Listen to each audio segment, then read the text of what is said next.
What's up, family? It's your favorite cousin, Rich. And I have a question or something I've been thinking about. And are overachievers or people who want the most out of life, want to push the envelope, wants more than what, society says you should have. And not in a greedy sense, but, there's more to life than what people have told you. So you go out and seek it. You seek the best out of life, the most out of life. You try to see how far you can go to reach your highest self, to the links of how far you can expand yourself. Is there any space in that for that in the Black community? Is there any space for high achievers, people who want greatness?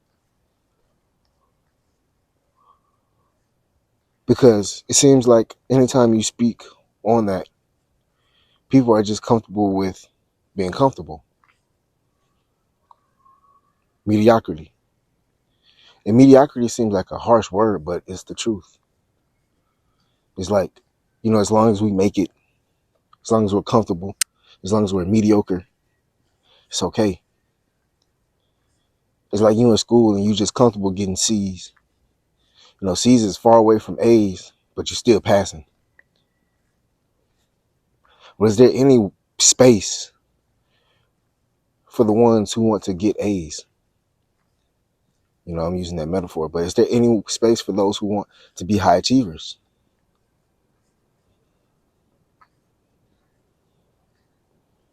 Where is the space for the high achievers? Because truth be told, everybody says, oh, we look down on the Pookies and the this and the this. I mean, we look down on the squares and the this and the that, right? But sometimes those squares are the ones that's going to help elevate the community. So do we create space for these squares? And I'm talking about squares who are on the level of raising community, not just squares because of what they do, as far as like reading comic books or might not be into certain culture aesthetics that we have in the Black community. But I'm saying squares is people who's forward thinking. Is there any space for these people? Because we always say in other communities, they praise the squares. Squares are just regular people, da da da da da. But they also listen to the squares because the squares are the thinkers. The squares are the people who become politicians and government officials, and they help, the community in the future. So do we have any spaces for these people as well? Do we create spaces for these people to come in and help elevate the community? Or do we just shun them before, they get to be able to walk and do their thing? Meaning, do we shun these people while they're still in their adolescent stage? So by the time they're able to help us, they no longer want to. So that's my question is there space for intellectuals, thinkers, high achievers? Do we create this space for these people to come in and do their thing to help elevate us?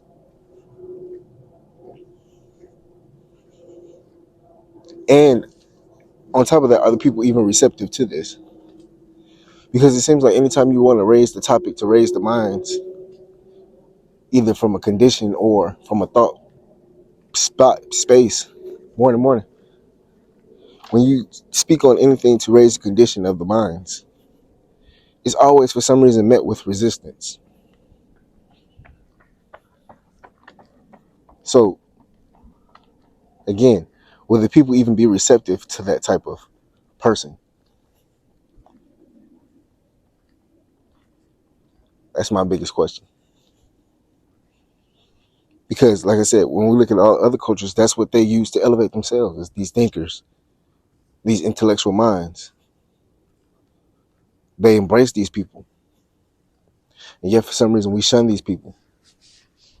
And I wonder, is that the reason why we're in the condition that we're in now? Because the fight to have what we're supposed to have and the respect that we're supposed to have We have the soldiers, but we shun the soldiers.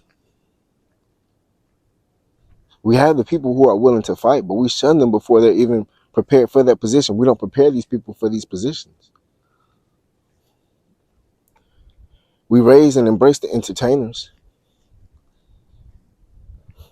Yet we turn a blind eye and disrespect the ones that could help us. It's almost like the Carlton Banks syndrome, the Carlton Banks complex. And I got a video on that coming out soon. But it's like the Carlton Banks complex. The ones that could help us, who might have not grown up in the hood, who might have come from a high esteemed family,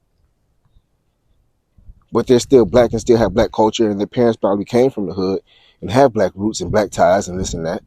But, the son might be, or the daughter might be a little, have a little different culture to them, might play tennis, might listen to Barry Manilow, but yet they're still black and they still respect black people and black culture, even though they might have not grown up completely in it. But those are the intellectuals, those are the thinkers, those are the people with the money, the resources, the connections that could help us, yet we shun them. I'm speaking too much. The next one is going to be the Carlton Banks complex. I'm going to expand on that. Anyways, this is your favorite cousin Rich. You got to be safe out there. Love and blessings.